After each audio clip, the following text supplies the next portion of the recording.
Assalamualaikum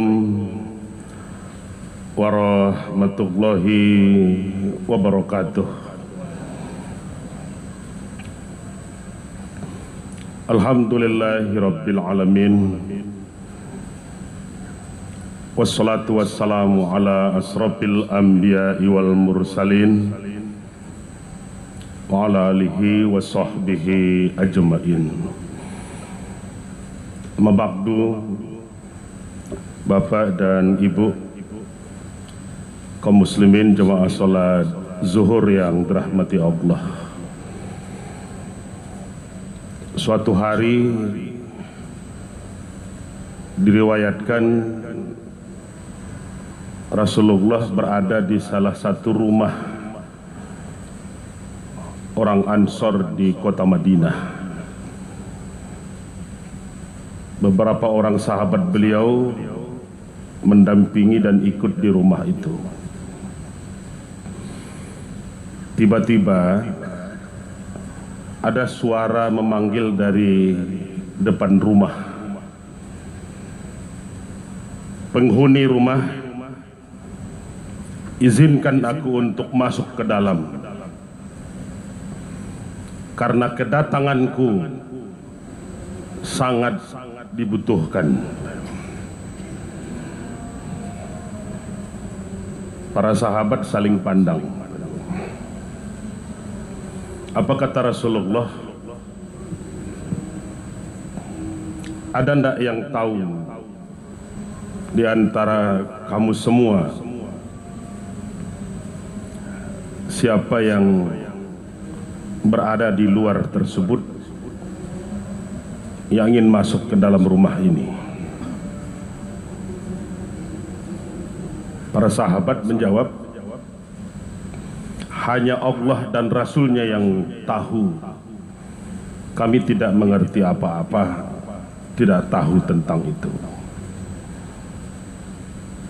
Rasul senyum kemudian menjawab, yang minta izin mau masuk ke dalam rumah ini adalah iblis laknatullah. Mendengar ucapan Rasulullah, apa kata Umar bin Khattab? Ya Rasulullah, izinkan aku untuk membunuh iblis tersebut hari ini. Rasul senyum, kemudian menjawab, Umar, bersabarlah. Allah telah memberikan kepadanya umur panjang. Engkau tidak akan mampu untuk membunuh makhluk tersebut. Kemampuanmu tidak akan mungkin untuk bisa membuat makhluk tersebut mati. Suruh dia masuk. Dibukalah pintu, masuklah makhluk yang minta izin untuk masuk ke dalam rumah itu. Rupanya bentuknya ketika itu berbentuk orang tua yang sudah renta, yang sudah uzur, matanya buta sebelah,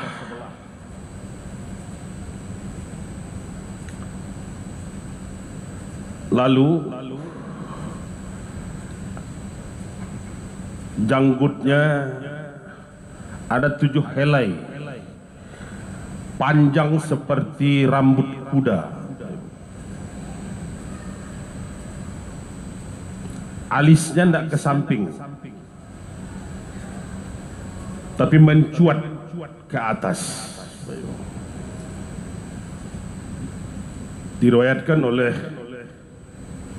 Ibnu Abbas, makhluk yang masuk ke dalam rumah ketika itu yang minta izin kepada Rasul, kepalanya sangat besar seperti kepala gajah,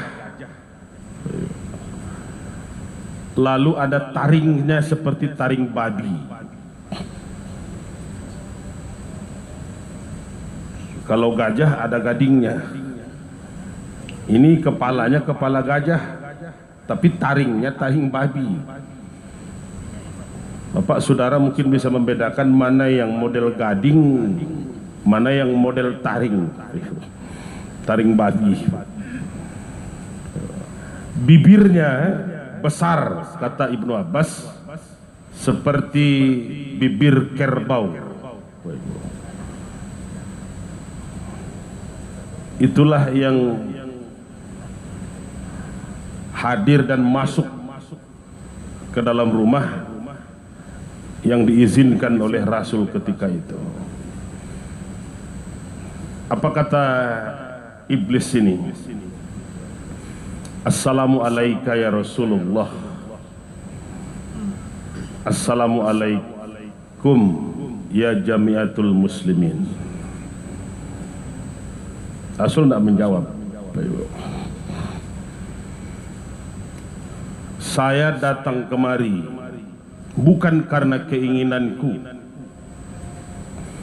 bukan karena kehendakku sendiri,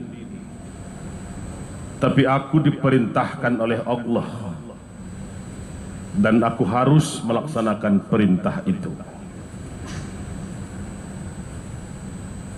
Satu malaikat datang menemuiku,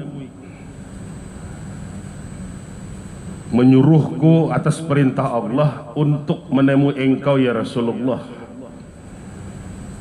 Saya diminta untuk berkata jujur atas apapun yang engkau tanyakan ya Rasul. Saya diancam kalau saya berbohong maka tubuhku akan menjadi debu, akan hancur lebur.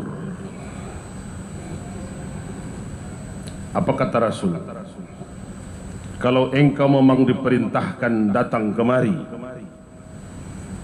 dan harus berkata jujur, saya akan tanyakan beberapa hal kepadamu. Pertama, katakan padaku, siapa orang yang paling engkau benci?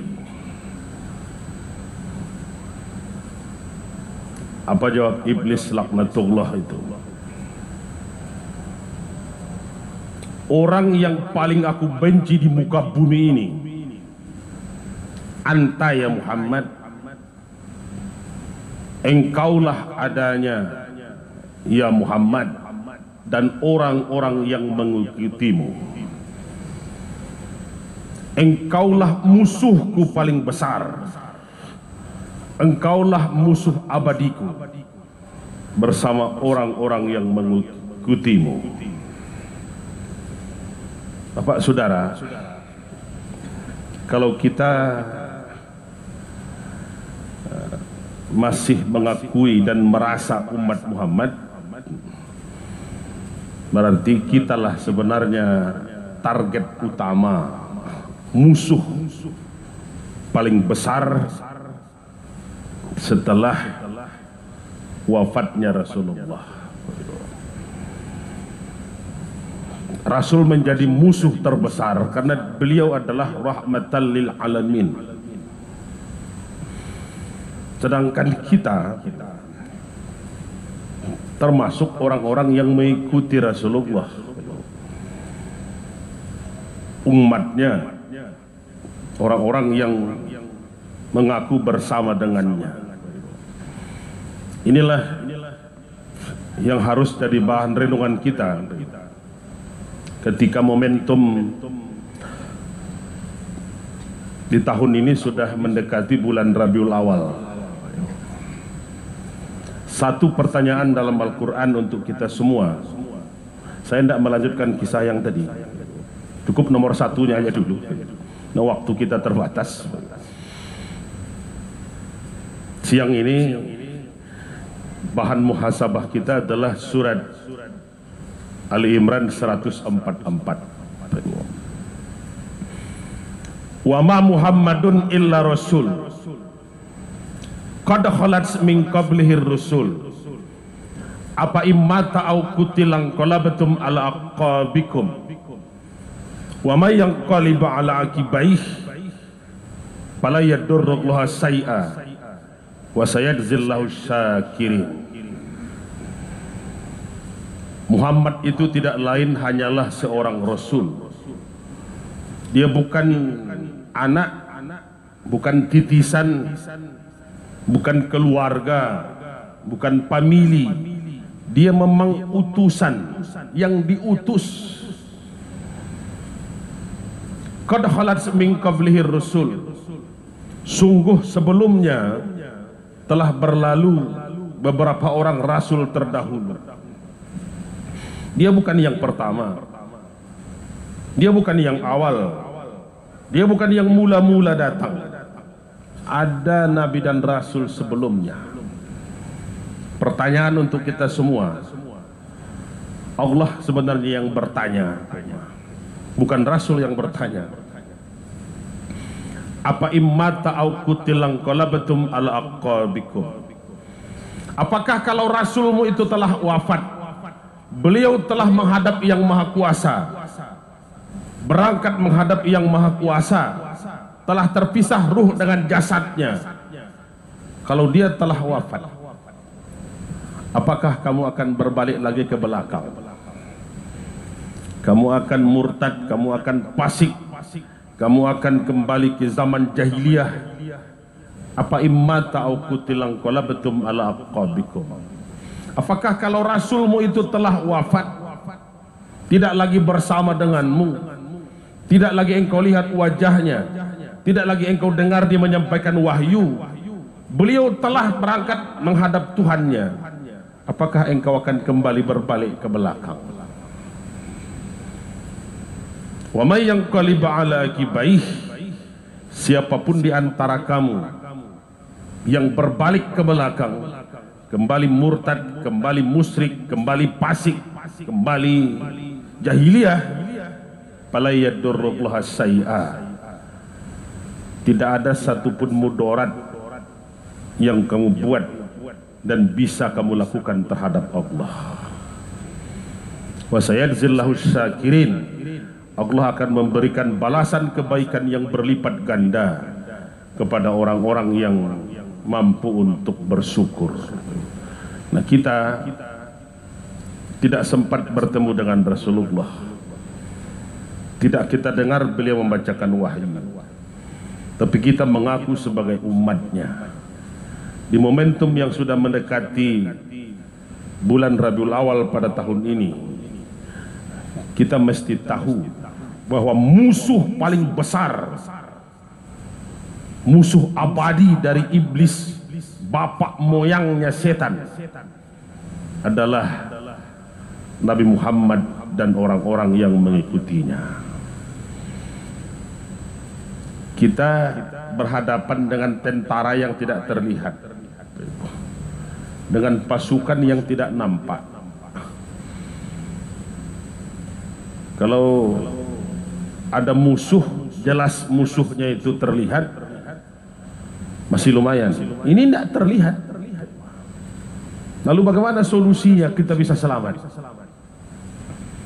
Kalau iblis akan datang dari depanmu, belakangmu, kanan, kirimu, dalam ayat kita memang diminta untuk pastaiz billah, perbanyaklah permohonan perlindungan kepada Allah, perbanyak mohon perlindungan. Ada ta'awuz dalam Al-Quran selain yang sering kita baca, a'udzubillahi minasyaitonirrajim, di surat Al-Mu'minun 97-98 Allah tunjukkan satu ta'awuz untuk perlindungan terhadap gangguan dan strategi setan. Rabbi a'udzubika min hamazatis sayatin wa a'udzubika rabbi ayyahdurun. Ya Allah, ya Tuhanku, aku berlindung kepadamu dari bisikan-bisikan setan, dan aku berlindung kepadamu dari cara setan, strateginya, siasatnya untuk menyesatkan. Aku berlindung kepadamu ya Allah dari bisikan-bisikan setan, tapi aku juga berlindung kepadamu ya Allah dari tata caranya, siasatnya, strateginya menjerumuskan dan menyesatkan. Kita adalah musuh abadi dari iblis laknatullah. Siapa musuh-musuh berikutnya yang menjadi prioritas utama dari iblis beserta keturunannya? Insya Allah kita ungkap di kesempatan yang lain. Assalamualaikum warahmatullahi wabarakatuh. Allahu akbar, Allahu akbar. Asyhadu an la ilaha illallah. Asyhadu anna Muhammadar Rasulullah. Hayya 'alas salati, hayya 'alal falah. Qad qamatis salatu, qad qamatis salah. Allahu akbar, Allahu akbar. La